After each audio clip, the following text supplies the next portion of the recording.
did knee replacements on a severely damaged knee and leg, and several months later, a knee replacement on the other leg. So we gave time for this one to heal, and then we did the surgery on this one. So at least I would always have one leg to stand up. So and that worked out fine.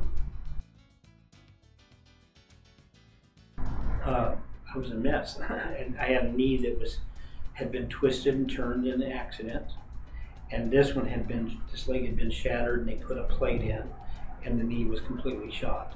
So I was on crutches or a wheelchair before the surgery. So it was scary. I didn't know if that's where I was going to be the rest of my life.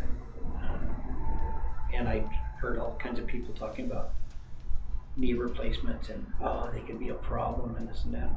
Fortunately, I didn't get any of that stuff. All I got was the good side. Fine. After meeting Dr. Jamali and after him assuring me that I could get back to normal again, that was a high point. And no negatives came out. I mean, if I would throw out a negative, something expecting a negative answer, he always answered me right away and took care of it. And then we decided on doing rather than being unable to walk again, is to do one leg at a time. And that was his suggestion, and that's what we did. I think this like 3 months apart. We did this one, 3 months later did the other one. Great.